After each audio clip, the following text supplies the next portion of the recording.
Hare Krishna. Hare Krishna, everyone. Please accept my humble obeisances and thank you for giving me this opportunity. I'm not very good, but I'll do my best. So thank you very much. Om Namo Bhagavate Vasudevaya. Om Namo Bhagavate Vasudevaya. Om Namo Bhagavate Vasudevaya. Hare Krishna. So today we are going to read from Canto 3, Chapter 8. The chapter title is Manifestation of Brahma from Garbhodakshaya Vishnu. So text 1. Maitreya Uvacha Satsevaniyo Bata Puruvansho Yallokapalo Bhagavata Pradhana Babhuvi Theha Jita Kirtimalam Pade Pade Nutanasya Bhikshanam. Hare Krishna. Translations. The great sage Maitreya Muni said to Vidura, "The royal dynasty of King Puru is worthy to serve the pure devotees because all the descendants of that family are devoted to the personality of Godhead. You are also born in that family, and it is wonderful that because of your attempt, the transcendental pastimes of the Lord are becoming newer and newer at every moment." Soham runam kshula sukhaya dukham mahadgatanam viramayatasya parvateya bhagavatam puranam yadaha sakshat bhagwan rushibhyah. Let me now begin speaking on the Bhagavad Purana, which was directly spoken to the great sages by the personality of Godhead for the benefit of those who are entangled in extreme miseries for the sake of very little pleasure. Ashinam urvyam bhagvantam adyam sankashanam devam akuntasattvam vivitsvastatvam atah parasya kumara mukhya munayonva prachan. Some time ago, being inquisitive to know, Sanat Kumar, the chief of the boy saints, accompanied by other great sages, inquired exactly like you about the truths regarding Vasudev, the Supreme, from Lord Sankarsana, who is seated at the bottom of the universe. Swameva dhishnam bahumanyantam yad vasudeva bhidam amananti pratyagdrataksham bhujakosham ishad unmilayantam vibhudoyo dayaya. At that time, Lord Sankarsana was meditating upon the Supreme Lord, whom the learned esteem as Lord Vasudeva, but for the sake of the advancement of the great learned sages, he slightly opened his lotus-like eyes and began to speak.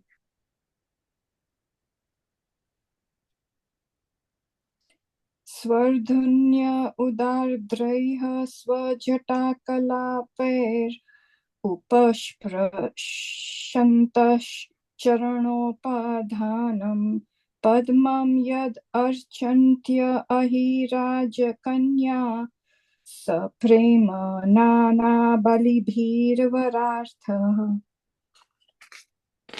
The sages came from the highest planets down to the lower region through the waters of the Ganges, and therefore the hair on their heads was wet. They touched the lotus feet of the Lord, which are worshipped with various paraphernalia by the daughters of the Serpent King when they desire good husbands.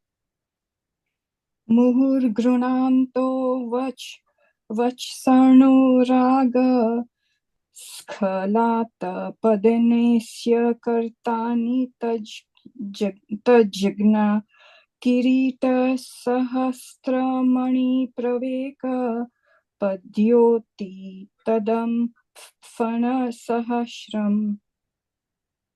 The four Kumaras, headed by Sanat Kumar, who all knew the transcendental pastimes of the Lord, glorified the Lord in rhythmic accents with selected words full of affection and love. At that time, Lord Sankarsana, with his thousands of raised hoods, began to radiate an effulgence from the glowing stones on his head. प्रोक्तं किलैत भगवन्तमेन निवृत्तिधर्माभिरताय तेन सनत्कुमारय स चाह पृष्टः साख्यायनायङ्गाधृतव्रताय. Lord Sankarsana thus spoke the purport of Srimad Bhagavatam to the great sage Sanat Kumar, who had already taken the vow of renunciation. Sanat Kumar also, in his turn, when inquired of by Sankyayana Muni, explained Srimad Bhagavatam as he had heard it from Sankarsana. सांख्यानः परमहंसमुख्यो विवक्ष्यमाणो Bhagwati Vibhuti जगत्सोऽस्मद्गुरवे विन्ताय पराशरायथ बृहस्पतेश्च. The great sage Sankhayana was the chief amongst the transcendentalists, and when he was describing the glories of the Lord in terms of Srimad Bhagavatam, it so happened that my spiritual master Parashara and Brihaspati both heard him. प्रोवाच मह्यं स दयालरुक्तो मुनिपुलस्तेन पुराणम् अद्यम् सोऽहं तवैतत् कथायं वत्स श्रद्धालवे नित्यम् अनुव्रताय. The great sage Parashara, as aforementioned, being so advised by the great sage Pulastya, spoke unto me the foremost of the Puranas, Bhagavatam. I shall also describe this before you, my dear son, in terms of my hearing, because you are always my faithful follower. उदाप्लुतं विश्वम् इदं तदासीत् यन्निद्रायां मिलिताद्रोणन्यामिलायत अहीन्द्रतल्पे धिष्यान् एकः कृतक्षणः स्वत्मरतौ निरीहः. At that time, when the three worlds were submerged in water, Garbhodakshaya Vishnu was alone, lying on his bedstead, the great snake Ananta, and although he appeared to be in slumber in his own internal potency, free from the action of the external energy, his eyes were not completely closed. सोऽन्तः शरीरे अर्पितं भूतसूक्ष्मः कालात्मिकां शक्तिम् उदीरायणः उवास तस्मिन् सलिले पदे स्वे यथा नलो दारुणीरुद्धवीर्यः. Just like the strength of fire within fuel wood, the Lord remained within the water of dissolution, submerging all living entities in their subtle bodies. He lay in the self-invigorated energy. Sorry, could you scroll up? I missed the last bit. Thank you. He lay in the self-invigorated energy called Kala. चतुर्यगानां च सहस्रम् अप्सु स्वपन् स्वयोदीरितया स्वशक्तय कालाख्याया सादित कर्मतन्त्रो लोकान् अपि तान् ददृशे स्वदेहे. The Lord lay down for 1,000 cycles of 4 yugas in his internal potency, and by his external energy he appeared to be sleeping within the water. When the living entities were coming out for further development of their fruitive activities, actuated by the energy called Kala Shakti, He saw his transcendental body as bluish. तस्यार्थसूक्ष्माभिनिविष्टदृष्टर अन्तर्गतो अर्थो रजसा तनीयान् गुणेन कालानुगतेन विद्धः सुष्यंस्तदभिद्यत नाभिदेशात्.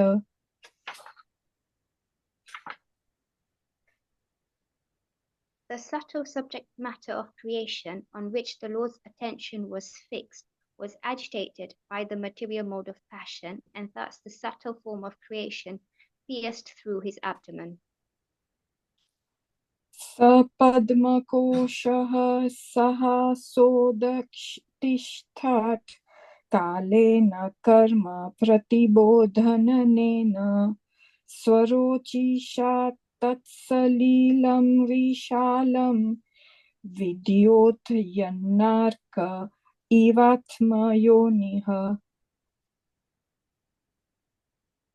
Piercing through a sum total form of the fruitive activity of the living entities took the shape of the bud of a lotus flower generated from the personality of Vishnu, and by his supreme will it illuminated everything like the sun and dried up the vast waters of devastation. तल्लोकपद्मं स उ एव विष्णुः प्रविविशत् सर्वगुणावभासं तस्मिन् स्वयं वेदमयो विधाता स्वयंभुवं यं स्म वदन्ति सोऽभूत्. Into that universal lotus flower, Lord Vishnu personally entered as a supersoul, and when it was thus impregnated with all the modes of material nature, the personality of Vedic wisdom, whom we call the self-born, was generated. तस्यां स चम्भोरुह कर्णिकायम् अवस्थितो लोकम् अपश्यामनः परिक्रमन् व्योमनि विवृतनेत्रश्चतावरी लेभे नुदिशं मुखानि. Brahma, born out of the lotus flower, could not see the world, although he was situated in the world. He therefore circumambulated all of space, and while moving his eyes in all directions, he achieved 4 heads in terms of the 4 directions. तस्माद् युगन्त श्वासनावाघूर्ण जलोर्मि चक्रत् सलिलाद् विरुद्धम् उपाश्रिताः कञ्जम् उलोकतत्त्वं नाथमानम् अदद्विदाद् अधिदेवः. Lord Brahma, situated in that lotus, could not perfectly understand the creation, the lotus, or himself. At the end of the millennium, the air of devastation began to move the water and the lotus in great circular waves. Thank you, Hare Krishna. Thank you, Hare Krishna.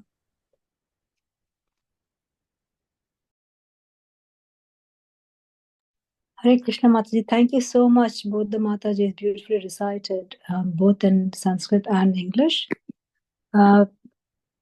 Dear devotees, please accept my humble obeisances. All glories to Srila Prabhupada. I hope all of you are well. It's been a little bit, my computer is still not working, so I'm a little bit stuck. But I will try my best to do. Let me see. I just need to get the prayers up.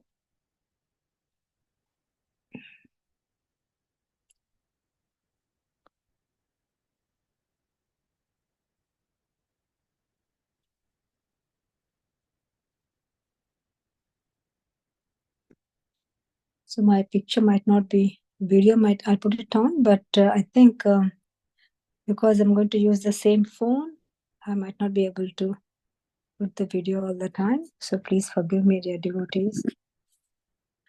ॐ अज्ञानातिमिरान्धस्य ज्ञानञ्जनशलाकया चक्षुरुन्मिलितं येन तस्मै श्रीगुरवे नमः। श्रीचैतन्यमनोभीष्टं स्थापितं येन भूतले स्वयं रूप कदा मह्यं ददाति स्वपदान्तिकम्।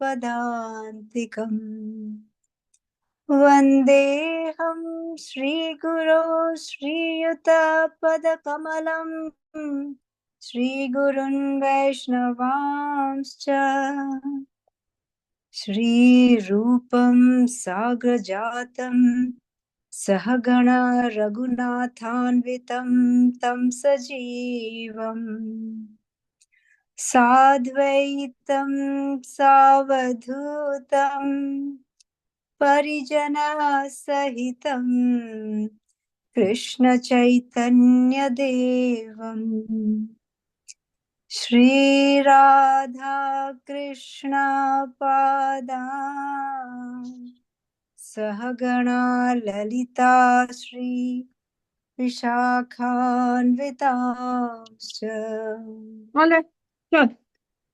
हे कृष्णा करुणा सिन्धो दीनबन्धो जगत्पते गोपेश गोपिका कान्ता राधा कान्ता नमोऽस्तुते। तप्त काञ्चन गौराङ्गी राधे वृन्दावनेश्वरी वृषभानुसुते देवी प्रणमामि हरिप्रिये। वाञ्छाकल्पतरुभ्यश्च कृपा सिन्धुभ्य एव च पतितानां पावनेभ्यो वैष्णवेभ्यो नमो नमः। जय श्री कृष्ण चैतन्य प्रभु नित्यानंद श्री अद्वैत गदाधर श्रीवासा आदि गौर भक्त वृंद। हरे कृष्णा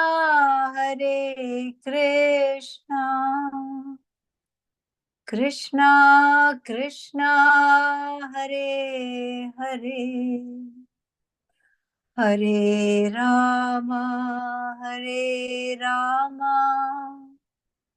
राम राम हरे हरे। जय Shri Krishna.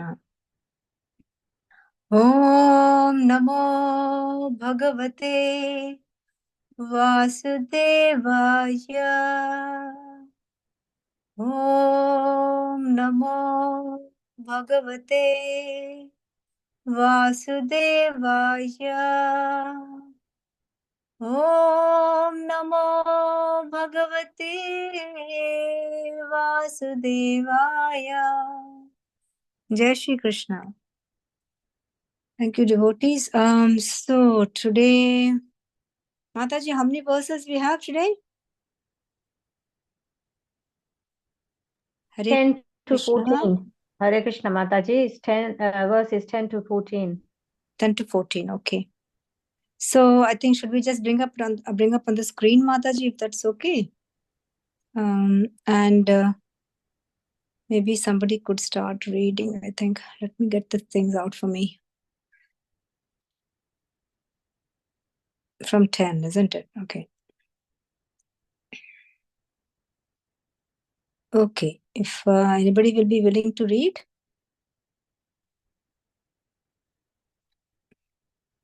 Hare Krishna. Hare Krishna, Mataji, please. I can do the English. Is that okay? Mataji? I can read it in English. Yes, Mataji, please go ahead.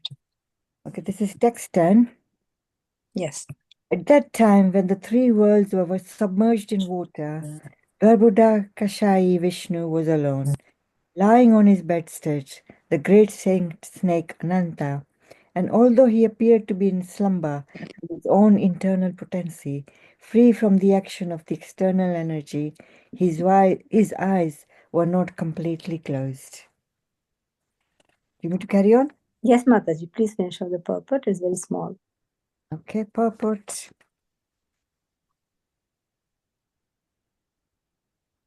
The Lord is eternally enjoying transcendental bliss by his internal potency, whereas the external potency is suspended during the time of the dissolution of the cosmic manifestation.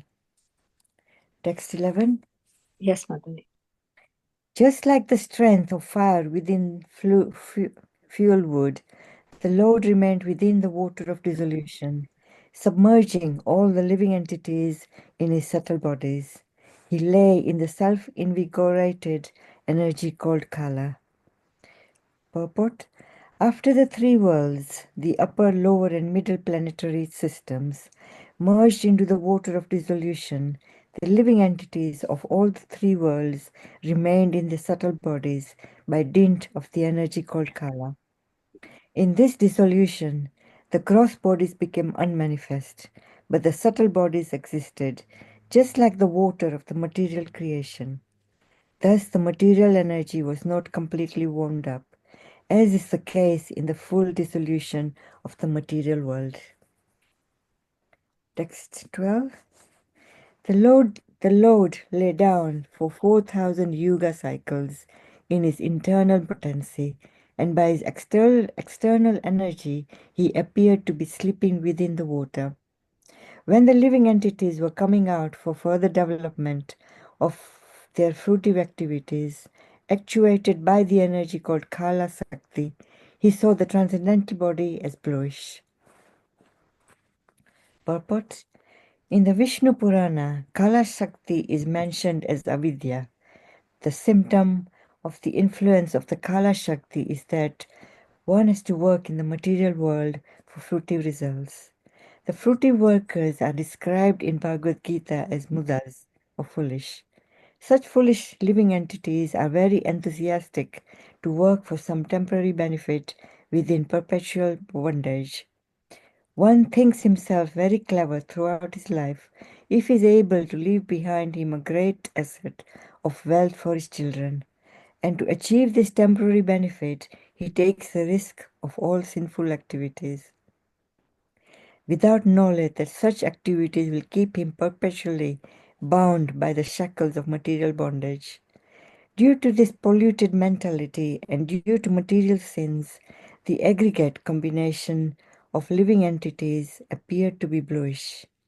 Such an impetus of activity for fruitive result is made possible by the dictation of the external energy of the Lord, Kala. Text 13. The subtle subject matter of creation, on which the Lord's attention was fixed, was agitated by the material mode of passion, and thus the subtle form of creation pierced through his abdomen. Translation: piercing through this sum total of the fruitive activities. Oh, sorry. Text 14. 14. So this is text 14. Piercing through the sum total form of the fruitive activity of the living entities took the shape of a bud of a lotus flower, generated from the personality of Vishnu, and by his supreme will it illuminated everything, like the sun, and dried up the vast waters of devastation. Thank you. 15, I think, also, isn't it, Mataji? 15 as well? Okay. They said Mataji said 15, right? No. 10 to 14. Mataji, that's the last one. Hare Krishna. Okay. Hare Krishna. That's fine. Hare Krishna. Thank you so much, Mataji. Thank you so much. Thank you. So this is again the creation we read in the last chapter also. Last chapter, the same thing is going on now. So we are in number 10 now, as we said, right, Mataji? Yes, Mataji, we start from 10 to 14. 10, yeah, okay, fine. Yeah, so where are we now? We were talking about how, again, this whole story is going between Maitra Rishi and Vidura, isn't it? And then we heard in yesterday's class, we were hearing that how the glories of Ananta, the Ananta Sesha, who lies in the ocean, where Garbhodaksha Vishnu is lying on it. And he is the main originator of Lord Sankarshana. He is the main, he lives at the root of Patala, we said. And the main material energy is dependent on him. So from him comes out all the material energy. That's what it was explained in that verse yesterday. So we were talking about how the world goes. I mean the material world, how it sinks into the ocean before even. So basically, even before this, what happens? I think. Yeah, I think before this, God, I mean, all the elements were given so many duties to do, but they will not be able to do, and then everything submerges again into the material ocean. And over here, we see Garbhodaksha Vishnu is lying down, and his abdomen is, you can experience it's like the sky. So all the living entities are inside the abdomen. They are not yet become like creatures, yeah. Only the subtle forms like your what are the subtle forms which we have is mind, intelligence, and ego. So they are the only active parts, but the actual material body is not manifest yet. So they're all inside still, they're not active. And so in the Garbhodaksha Vishnu, he's the only person living over there all alone in this vast things of water. There's this Vishnu sitting in this deeper parts of the ocean. And what the Sri Prabhupada is trying to explain over here is that even though Garbhodaksha Vishnu seems to be as though lying down on the Sesha, he's not totally sleeping. He is still awake. Obviously, he's still awake, but it appears as though he's sleeping. But he doesn't need any of the external energy, to keep him happy. He has his own internal energy. He doesn't need anything to basically. This is a bit difficult to explain, but over here, what we feel over here is that the energies of actually Krishna is all self-sufficient, isn't it? So he doesn't need anything else. But why does it again happen? Why do we still have this external energy? It's all because of our desires. That's what we have been told many times. Because of the person's desire, because of the individual's desire, we come out, we manifest in things which we do not want to be actually. So over here in this verse 10, obviously the Lord is enjoying his deepest slumber, where everything is so peaceful and absolutely wonderful over there for the Lord. No noise, no this thing, very quiet and peaceful. But what would happen later? Obviously, you can't, Lord Vishnu will not be like that way. So how they are trying to explain is how when you see a wood, the wood is quite inert. There's hardly any energy in the wood, but the potency, what it can do. It can cause fire. That's the energy it has. Similarly, is Lord Vishnu, how he's lying down. You can explain like this is like an inert thing where you feel as though there is nothing happening, but inside there's so much of activity happening inside the abdomen, inside Krishna, okay, inside Garbhodaksha Vishnu, and all that is submerged in the water. So this energy which is really very, very active is called Kala. That's what they say. So now we have come to a stage where all the worlds which was previously created is all now submerged over there, and it is all dissoluted. It is all in a way broken down. Yeah, and then what happens over here? Slowly the activity starts, the energy start getting activated, and then they become, if they're in the in a sattva guna, they'll be all quiet and nice. But when the rajas comes into being, into the thing, the energy, then activity starts off again. So Rajas is the most active guna, and it seems like everything is, this is the mode of passion. All the activity starts, and that actually tries to pierce through the abdomen of the Garbhodaksha Vishnu, and that forms the form of a lotus. And that comes out as light. Before it's all darkness. And then that form, that lotus which comes out, that has so much of energy that it dries up most of the ocean over there around it. So this is even before before the lotus comes out, So how long does the Lord lie down in that state? For 1,000 cycles. 1,000 cycles of 4 yugas. So one yuga is Satya Yuga, Treta Yuga, Dwapar Yuga, and Kali Yuga. Imagine millions of years is one cycle, and that many million years into 1,000. So imagine what a long time it will be lie down over there without any activity. And then the activity will start, and that's when the lotus bud will appear, So what over here in the purport, it is quite nicely explained over here in the Vishnu Purana. Obviously, we don't have Vishnu Purana with me, but in verse 12, it says that this Shakti which we have, the external energy which is there, it is mentioned as avidya. Avidya means basically there is no education, that's what it means in a way, avidya. But maybe it has a different meaning. I have to find out. So what is this energy? What does it make you do, this external energy? It makes you, it's like fruitless energy, basically, in a way. It is making you work for things which is not going to take you anywhere. Now, there's a materialistic thing which keeps you bound to this earth, and because it makes you go into that sort of a area where your greed and all your other vices, they become active. When, like, for example, if I can say, like, if somebody, every time when we want to do something, then we will say, okay, once I finish this work, I will not do this. And then once you finish, so example, I say money, okay, I will earn 10,000. And then after that, I will just go back and do my normal stuff. But once you get 10,000, then your greed opens up more. And then you said, no, I will earn another, or maybe I'll have a car in the first place. And then you will say, no, I will have a house.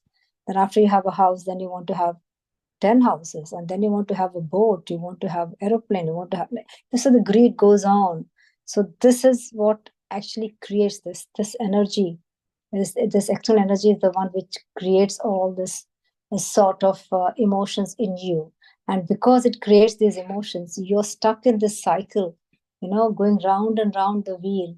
And then this is like example of here, you say, you have come here alone for yourself, but when you have children, you start thinking about them. And then you start thinking like, okay, now I want to work hard, and whatever I have earn money, that will be for my children. So you waste all your life working like a donkey for the children, because they have their own karma they can do, but we don't realize that. We always think it's our responsibility. Our responsibility is to bring the children when they are very young, make them make them independent enough so that they can look after themselves, and then it is their wish and will to do. You don't have to spend all your 60-80 years of life trying to work for your children, and which most of Indian families do. Whereas it is quite different in the Western world. When you look at it, in the Western world, people are 16 years, 18 years, okay, you're independent, you go. So that system is quite nice in a way, because the children they take their own independent decisions. Of course, you can teach them right things, but over here we really get caught into this family tree where the umbilical cord, they say, the umbilical cord is so long that it keeps on. It doesn't want to be cut off, from the child. Even though when a child is born, the first thing they cut is umbilical cord, but your transcendental cord is still attached so long that it carries on. So you feel like doing more and more for the children. That's for your love and passion. But instead of your children, maybe you should put Krishna over there, and then maybe we should be children and then go back to Godhead. That would be more better. And this is where it's been explained many times that do not get involved in the materialistic thing, because this is Maya. And once you get sucked into Maya, and Maya is so clever, it will see like which way are you bending, you know. If you are bending to the transcendental side, it will help you go to the transcendental side. It will help you do the devotion. It will help you do. But if you at any point of time, if you go towards the materialistic side, it will help you go into the materialistic side. So it basically sits and watches and see which way. So it is your desires, what you want to do, and then you can't blame anybody else because you're independent. Even Krishna never let us. He didn't stop us from not having our desires, you know. So over here, this in this chapter over here, they're trying to say that this in Bhagavad Gita is described like all these people, like all of us who are working really day and night. We are foolish people, or mudhas, you know, like fools. Like how Srila Prabhupada says, asses, he says that way. We are really actually donkeys. So such foolish living entities, we are so enthusiastic in their work. You can see some people are so passionate about their work. And that is what? For a temporary benefit. You don't take anything with you and go. You leave everything when you die of all the materialistic things. The only thing you take is your devotion to the Lord, you know. So even though one thinks that they're very clever enough, you know, that they're able to do all these things, but he'll have to leave everything. And he thinks like, oh, I have done so much for my children, you know.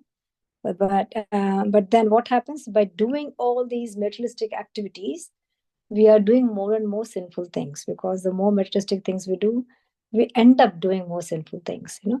So you're adding up more and more karma to your bank balance in a way. And then that keeps you really bound to this earth by this attachment. So first thing we have to learn is to detach ourselves from these materialistic things, you know. How much ever you do, you don't take anything with you, and you waste all your precious time trying to do materialistic things.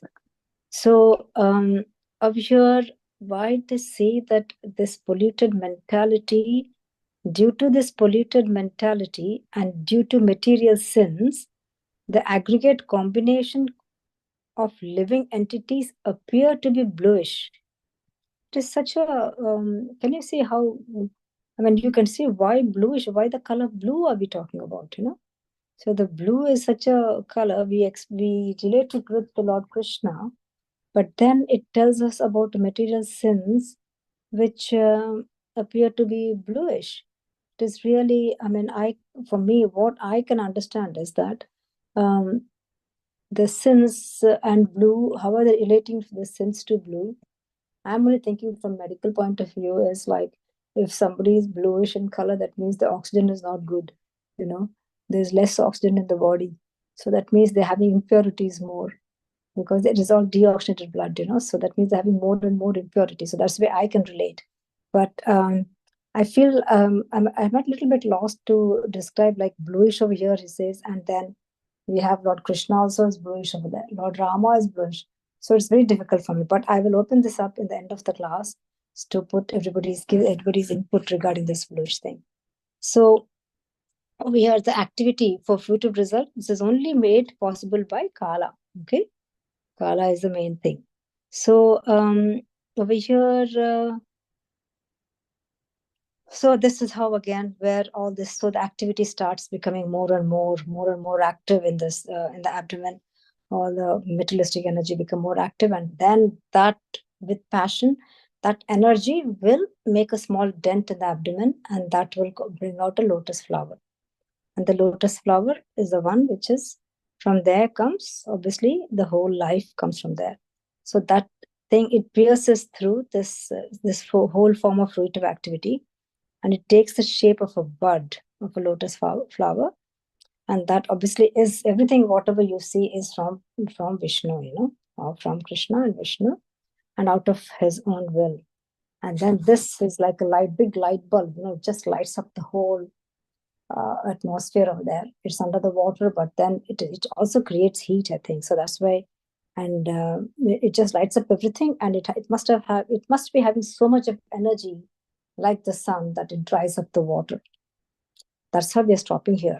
But what happens is then obviously you know how Brahma comes into existence, and he'll be the first living creature to be born in this material universe.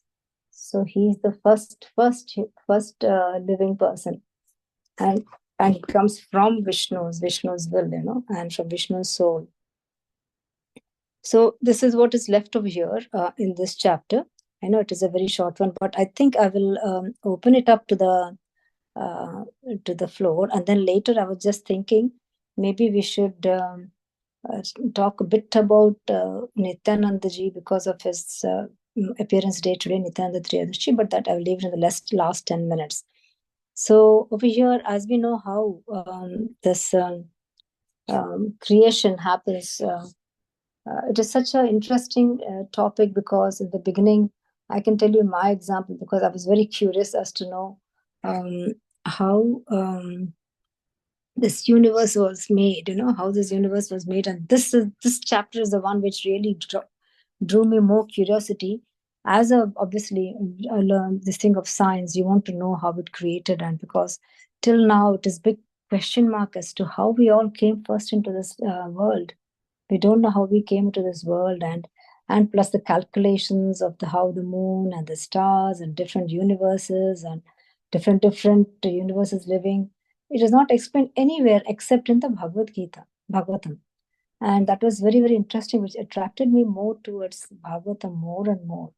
And now the Western world is trying to find out, because now they're trying to calculate and see, oh, this is what they are saying is just minuscule to what the whole universe is. All of us know how you have the material universe is 1/4 only of the whole universe, and the 3/4 is spiritual universe, where we can't even fathom, because this universe, only even imagine one person to travel this materialistic earth, which is this around the world, it takes us so much time, imagine physically I don't think we can go anywhere else because our bodies will not allow. Yes, olden times, mentally, people with your minds, people can travel to different places.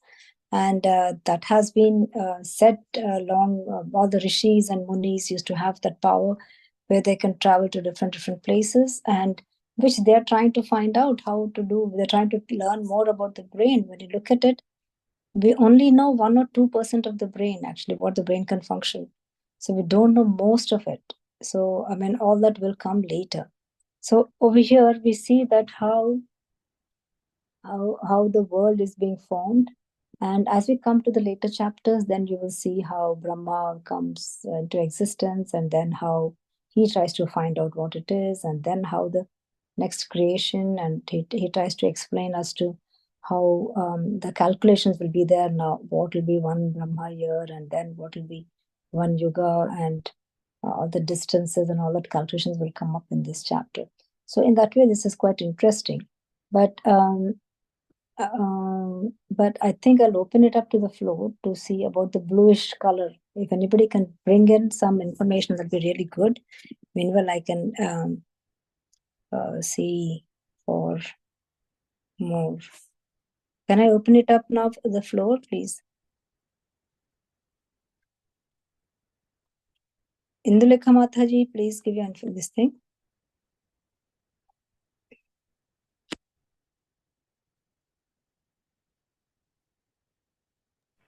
Hare Krishna Mataji, Hare Krishna everyone. Please can accept my humble obeisances or go to Srila Prabhupada.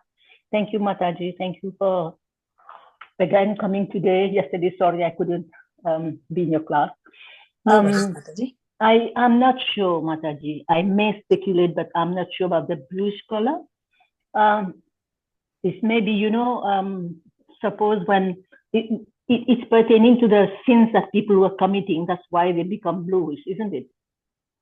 Mataji, what? I didn't get yours. I think my thing is getting, I just want to get the earphones, I think. 1 second. Yes, Mataji, please say. In what context are you talking about the bluish No, about color? the bluish color and with the materialistic sin. That's yes. It. Because, suppose you are staying in a house where there's full of dust, and then you get a device to withdraw those dust.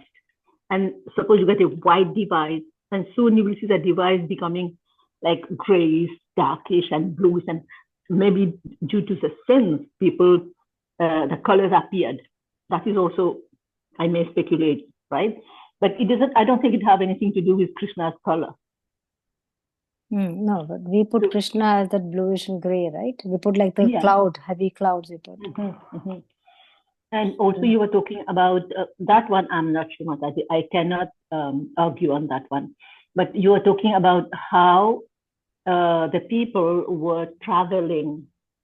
Actually, the sages, they have got the mystic power to fly. Like Narad Muni is still flying.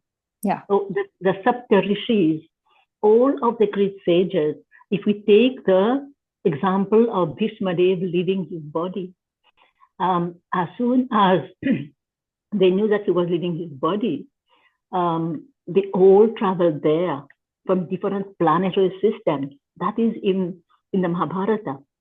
It's written. And how did they do that?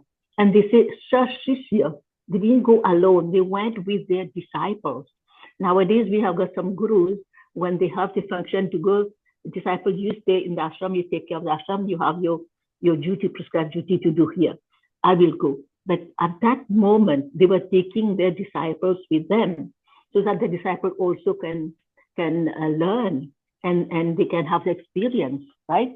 And that was called telepathy. You know, if they think of something and then the other people, like we have the cell phone nowadays, that's where the cell phone came from. There is no link, there is no wire connected, but still you get the message. You ring the person, you get the message, and the person can answer to you from one corner of the world to the other corner of the world. Similarly, we see that the sages, they would just think about it. Okay, so-and-so is going to leave their body. Parikshit Maharaj is going to die in 7 days. Bhishma Dev is going to leave his body. So they will just connect through their mind to the other sages, other great living entities, and all of them would fly. Within minutes, they will reach to that place where they were supposed to go. Yeah, of course. The mental Yes. thing is there. Yeah, Yes. metaphysical. So scientists may think whatever they want, but they won't be able to realize this until they understand and they take to Srimad Bhagavatam. So many things. They You know, are actually, when you go, you see all these people with mentalists. So you have people called mentalists, where they can, with the mental power, they can bend the spoon, they can do things, similar type, but that's again, you can talk like it is physical more. But then that is Mataji, that is they get this mystic power. Yes. And that anybody can get. Nowadays, people do it. They get one, the what is called Laghima, Mahima, all these things are in Bhagavad Gita. Yeah. You do a certain practice, you acquire. In the Ashtanga knowledge. Yoga, you have Yes. lots of things you have, then you can do Yes. that. So you get that power and you can do things. And what people are doing, they are just getting one mystic power, and they use that in context with other people, and they get many followers. Yes. Some people tell you, oh, he did not ask for money, but everybody's going and giving him money. Yeah. How is that happening? With the mystic power, they pull those two souls, innocent souls, right? But that is not right. That is not right at all. Those sages, they use those powers for some good reason, not for their own self. Yes, Mataji. Okay, thank you, Mataji. Thank you so much. I've got something called about Krishna blue color. This is from a lecture by Srila Prabhupada, okay? And this Srila Prabhupada's lecture, which is done in Madras and India in January 1976. They must have shown here. So in that it says, why is Krishna blue? That's the thing. So people always ask, I'm going to read this. Is that hello? Somebody's talking. Yes, Kanta Mataji. You have anything to say, Mataji? Go ahead, please. So should I just read this thing? Then we can open it up again. So yes, go ahead. Over here, Srila Prabhupada's lecture. It is nice one of you. So people always ask why Krishna is blue. So the color of the Lord has not been imagined by an artist. It is described in authoritative scripture. In the Brahma Samhita also, the color of Krishna's body is compared to that of a bluish cloud. The color of the Lord is not poetical imagination. There are authoritative descriptions in Brahma Samhita, Srimad Bhagavatam, Bhagavad Gita, and many of the Puranas of the Lord's body, his weapons and all other paraphernalia. So this is from Srimad Bhagavatam 3.2813 purport. So the guest is saying now, I have a question. I was wondering why Krishna is always portrayed as being blue. So Srila Prabhupada, why the sky is blue? Can you explain? The guest, because the sky is blue. Prabhupada says, yes, why the sky is blue? First of all, you try to explain this. This is you are seeing every day. Can you explain? You don't. You cannot. Sky is blue. That's all. Therefore it is blue. Krishna is blue. Therefore he is blue. And he laughs, he's laughing. So guest, but his consort is not blue. Prabhupada says, sky is a reflection of Krishna's bodily effulgence. Therefore it is blue.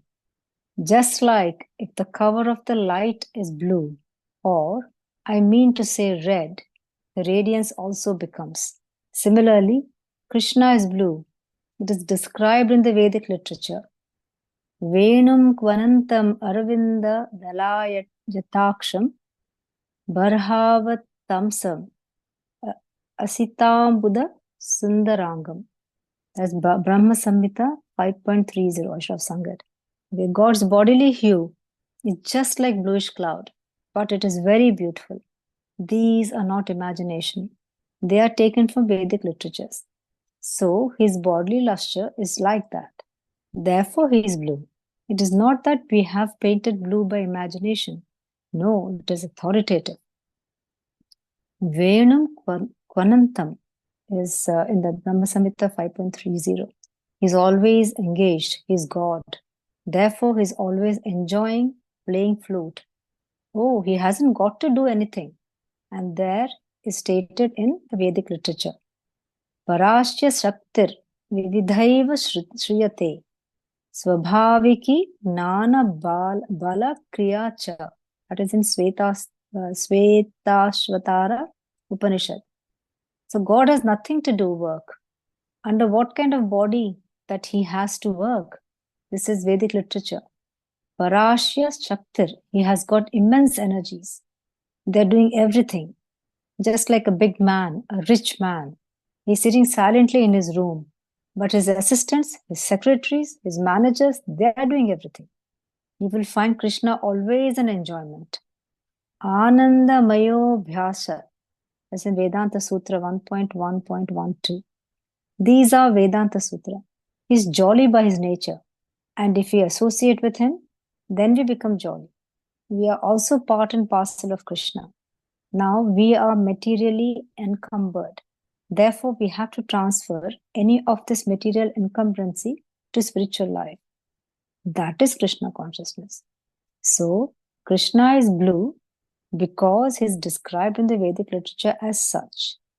Srila Prabhupada lecture in Los Angeles, January 8, 1968. So now a devotee says, Swamiji, does Sundara like Gaur Sundara? That Sundara means beautiful? Srila Prabhupada says, yes, Sundara means, the Sanskrit word Sundara means very beautiful. Shyama Sundara, Gaura Sundara. Sundara means beautiful. Yes, yes. Then second devotee says, Krishna is black. Sometimes it's depicted as blue. Prabhupada says, yes, Krishna is bluish. Krishna's color is the sky. When you see the clear sky, bluish sky, are you not very happy? Oh, today is very nice day, blue sky. Especially in this country, when the sky is always overcast with cloud. So why you appreciate the color of the sky so much? That is Krishna's color. Krishna's body. There is a rays, Brahma Jyotir. That Brahma Jyotir is reflected in the sky. That Brahma Jyotir is outside this material sky, but that is being reflected. Therefore, the sky's color appear bluish. Yasya prabha prabhavato jagat andakoti kotishvashesha vasudadhi vibhuti bhinnam.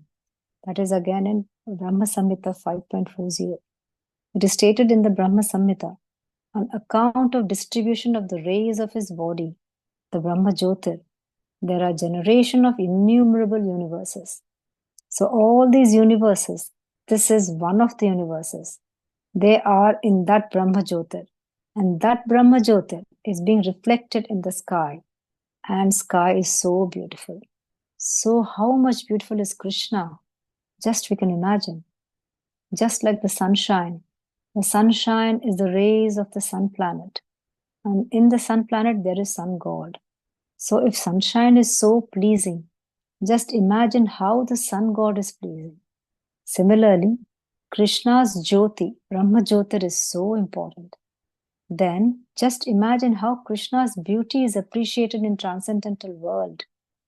Yam Shyama Sundaram Achintya Gunasvarupam Varha Vatamsam Asitam Buddha Sundarangam Varha Vatamsam Asita Ambudha. Brahma Samhita 5.30. His color is compared with the blackish cloud. Asitam Buddha, Sundarangam, but very, very beautiful. That was the Srila Prabhupada's lecture in Montreal, July 4. So, Jyotisam api Jyotis tamasa param. So this Jyoti, this illumination is beyond this material world. And because there is illumination, that illumination is reflected in the material world. You will find the reflection, bluish reflection in the sky. It means that Brahma Jyotir is bluish because it is coming out from the blue body of Krishna. Therefore, it is bluish. So that's the lecture from Bombay in 1973. Krishna is blue because he is all attractive. The sky is blue because it reflects Krishna's blue color in the spiritual sky as much as the sunlight is reflected through skylight glasses. That's again from Srila Prabhupada's letter. The guest says, Swamiji, what is the color of Krishna? Is it blue or black? Not according to Shastra, but your experience. So Srila Prabhupada says, so if you kindly advance in Krishna consciousness, then you will understand. Then everybody starts clapping and there's so much of laughter. So this was in the lecture of Madras, January 1st, 1976. So there were a collection of all these things of Srila Prabhupada where about the blue color of Krishna was mentioned. And I'm happy that I was able to share this, but I hope you liked that. You know? But again, about coming to the materialistic sin thing, I'm not I didn't understand much, but I can understand now why the color of Krishna, why the thing of sky is so blue and Krishna is so blue. It's in Shastra, so we have to understand that it has come from Shastras and we're not making it up ourselves. So blue is a nice color. And as I said, for me, when we're talking about the sins, then obviously when somebody doesn't have much color, but Krishna's color is so different, that is full of effulgence. But when they see the light, when anybody has a color, right, they have this aura, which you call that. So you can see your own aura, basically, they say. This is something, again, when you look at people, depending upon what energies you have in your body, you can see your own aura. So what they ask you to do is, they ask you to put your fingers, just to put your fingers across, opposite a white wall. Opposite a white wall, you just put your fingers and keep looking at it, and then you can see the aura coming from there. So if you're a cool personality, it will come as blue. But if you're a little bit hot-tempered personality, it will come as red. But you have to keep on looking at it, and then you can see the aura of your own body. And you can see different colors. So it can be blue, it can be yellow, it can be orange, it can be red. So you have to, you can practice it and you will see it. Everybody, when you can just put your hand across a white wall and just just keep on imagining at the fingers, and then you will see this little bit of glow.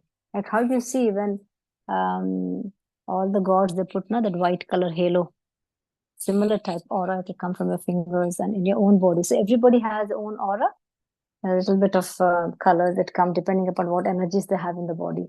So I feel that effulgence everybody has. So Krishna's effulgence is vast and very, very, very, very, is pure. So pure. Blue is the best effulgence. And it denotes the color, it denotes purity. So I think when there is different red colors, no, that means, so even when you do this gas, right, when you have this gas, if it's a blue flame, that means it's pure flame. But if it is red or yellow, that means there are impurities in it.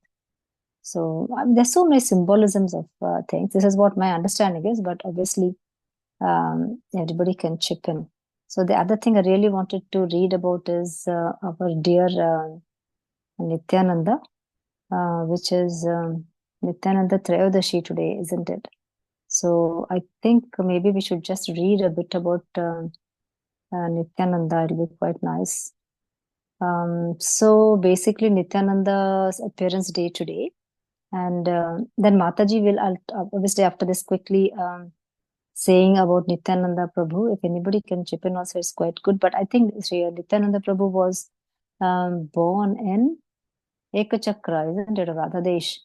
And as a child, till 13 years of age, Nityananda Prabhu was totally acting out from all the pastimes of Krishna.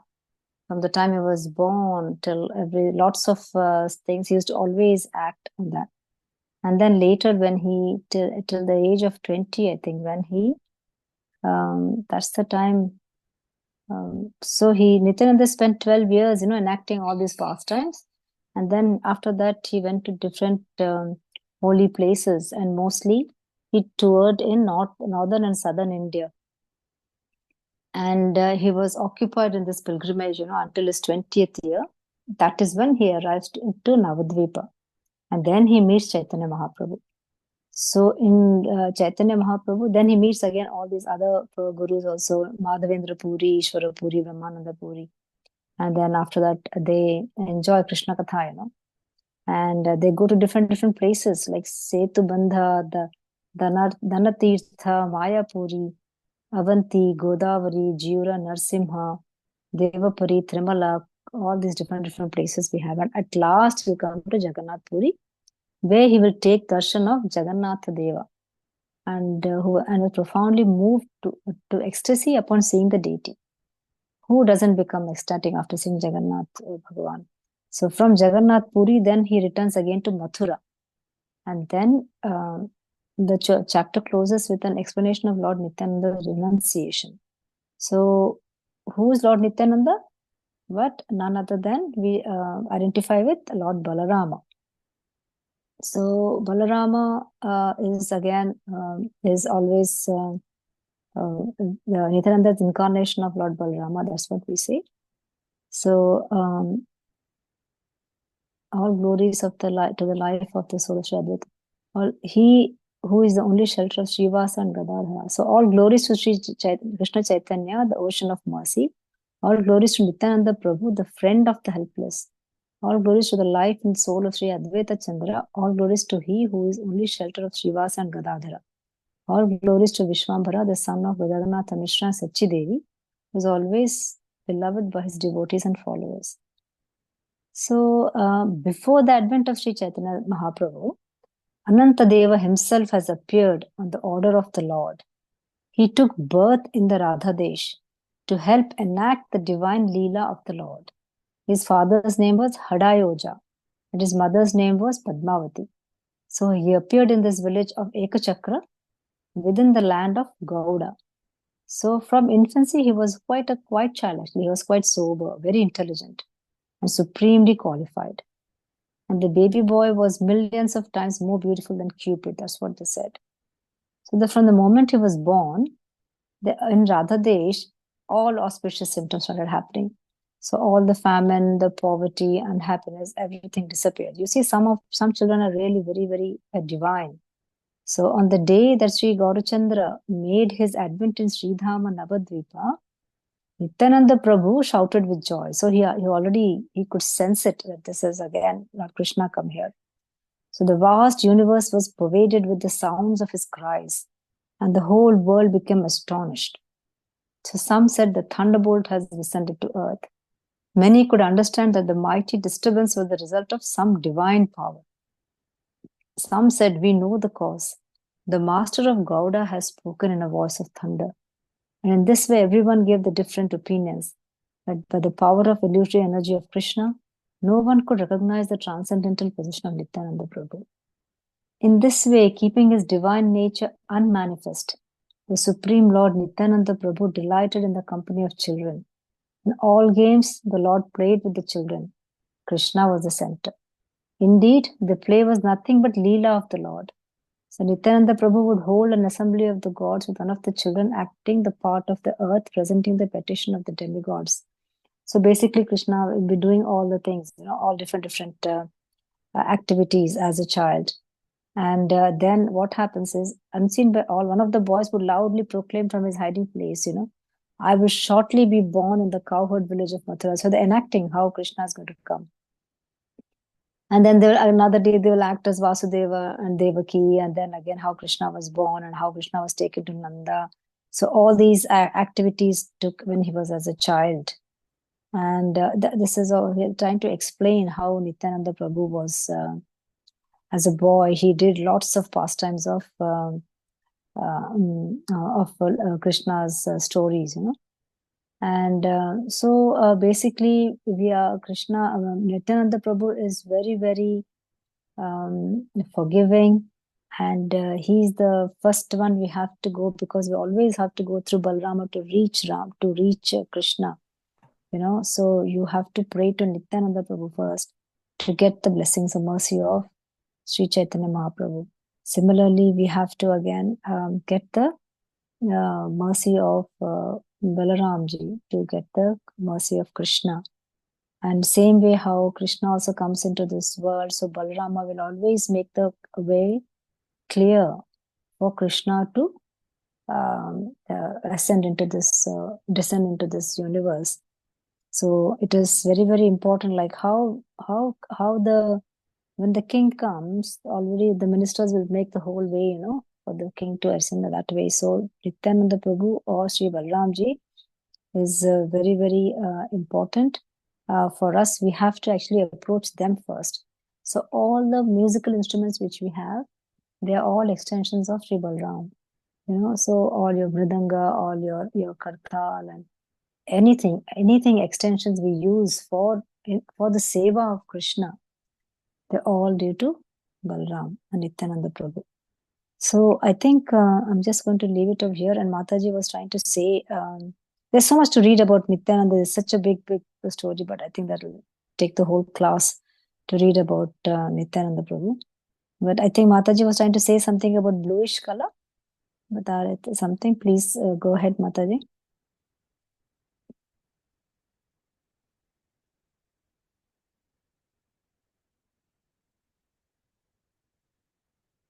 Hare Krishna.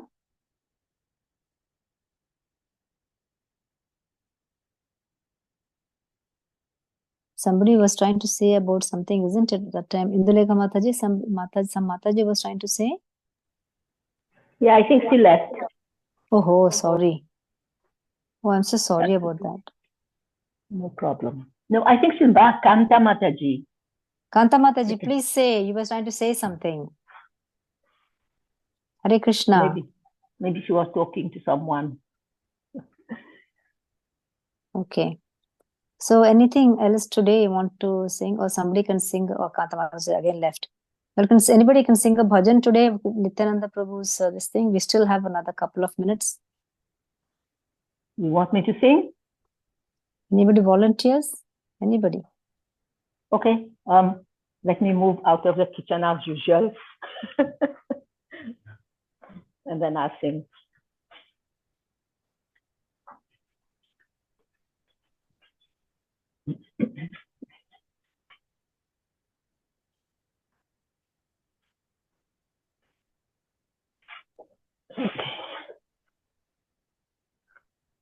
I'll sing a small bhajan. Let me find it first. You cannot show the screen, right? Mataji, who is there? Indira Mataji? It's okay if you cannot. But it would be nice to show the button on the screen so that people could see and read the translation, because I don't have the translation. What song are you singing, Mataji? Nitai Guna Mani. Nitai Gunamani. Acha. Let me see if I can get it. Hare Krishna. Is Jyoti Mataji who does all the verses on the screen. Let me see if I can do Nitai Gunamani. Yeah. Okay, why don't you start singing, Mataji? We can start because I think the time will. Okay. Yeah, it's already. So it is in Bengali and KK songs, yeah? Yeah, KK song. Let's see whether I can. Hari Hari Bol. Okay, I'll start and then you look and then we can read the translation of the words. Yeah, I can read it. I mean, I don't know whether I can share, but I will see. Okay. So you can read it. Okay. Nitai Guna Mani Amar. Nitai Guna Mani. Nitai Guna Mani Amar. Nitai Guna Mani. Aniyo Prema Vanya. Bhasai Loyavani. Aniyo Premero Vanya. Bhasai Loyavani. Nitai Guna Mani Amar. Nitai Guna Mani. Preme Vanya Loila Nitai. Aila Gora Desh. Prema Vanya Loila Nitai. Aila Gora Desh. Jubilo Bhakatagana. Dina Hina Bhase. Dubilo Bhakatagana. Dina Hina Bhase. Nitai Guna Mani Amar. Nitai Guna Mani. Dina Hina Patitapa. Mara Nahi Bache. Dina Hina Patitapa. Mara Nahi Bache. Pramar Durlabha Prema. Prabha Kare Jate. Pramar Durlabha Prema. Prabha Kare Jate. Nitai Guna Mani Amar. Nitai Guna Mani. Aniya Premero Vanya. Bhasai Loyavani. Abhatha Karuna Sindhu Nitai. Katiya Moha. Abhatha Karuna Sindhu Nitai. Katiya Mohan. Ghare Ghare Bole Prem. Amiyar Bhan. Ghare Ghare Bole Prem. Amiyar Bhan. Nitai Guna Mani Amar. Nitai Guna Mani. Lochan Bole Moranitai. Jibhana Bhajilo. Lochan Bole Moranitai. Jibhana Bhajilo. Janiya Suniya Sei. Atma Ghati Hailo. Janiya Suniya Sei. Atma Ghati Hailo. Nitai গুণামণি আমার, নিতাই গুণামণি, নিতাই নিতাই গুণামণি আমার, নিতাই গুণামণি। হরে কৃষ্ণ কৃষ্ণ কৃষ্ণ হরে হরে, হরে রামা রামা রামা হরে হরে। श्रील चंदा ठाकुर की जय, की श्रीला जय। प्रभुपाद की जय, जय। श्री हरे गुरु कृष्णा। महाराज की जय, की निताई गौर प्रेमानंदे, हरि हरि Hare Hare बोल। Bol. Thank you, Mataji. Thank you so much. you. So this song actually is written in the book called Chaitanya Mangala and written by Lochana Das Thakura. So what it basically, just quickly I'm going to read this before we close the day. So, my Lord Nityananda, the jewel of all virtues, my Lord Nityananda, the jewel of all virtues, has brought the flood of ecstatic love of God that has drowned the entire world, bringing this overwhelming deluge of prema when he returned to Bengal from Jagannath Puri on Lord Chaitanya's order. Nittai has inundated the assembly of devotees. The fallen non-devotees did not drown, however, but remained floating on that ecstatic ocean. Lord Nityananda freely offered his exalted prema, which is difficult for Lord Brahma to attain, even to the fallen and wretched souls who did not desire it. The ocean of mercy had formerly been sealed tight, but Nittai cut a channel in its boundary to allow the great flooding waves of nectarian prema to splash from house to house. Lochana Dasa says, whoever has not worshipped my Nittai or taken advantage of this excellent opportunity offered by him knowingly commits suicide. So it is so important to see how Lord Nityananda. Thank you so much, everyone. Actually, please forgive me for any offenses, and thank you, Mataji, for singing this beautiful song, and all the devotees who are patiently listening. Please forgive me for my mistakes, and please add any comments if anything I've done wrong. Please forgive me. Hare Krishna. Hare Krishna, Mamta Mataji, it was nice. Thank you for listening. I wanted to sing this for Nitai, not for That's all right, Mataji. It's nice. Yeah. Anything for the Lord, anything for the Lord. Yeah. Yes, I wanted to Mataji. see the Ashtakam, but it will be too long. So this one is Yes, shorter. yes. Yeah. We Thank did you, Ashtakam yesterday, Mataji. We did. Yeah, we did Ashtakam as well in the other class yesterday. I recited the Ashtakam yesterday. Yes. Yeah. Any, Hare Krishna, so Mataji. Thank Mataji, you for should your we comment. close? Yes, Mataji. Should we close the prayers in the class now? Yes. One, Chakalpatarubhyascha kripa patitanam पावनेभ्यो वैष्णवेभ्यो नमो नमो नमः। अनंत कोटि वैष्णव वृंद की जय। जय। श्रीमद् भागवतम की जय। श्रील प्रभुपाद की जय। निताय नंदा निताय बोलो हरि हरि प्रेमानंदे, हरि हरि बोल। प्रेमानंदे। Happy Hare Hare. Nityananda Appearance Day. Happy Appearance Day to everyone. Okay, Hare Krishna. Hare Krishna. Hare Thank you, Krishna, Mataji. Mataji.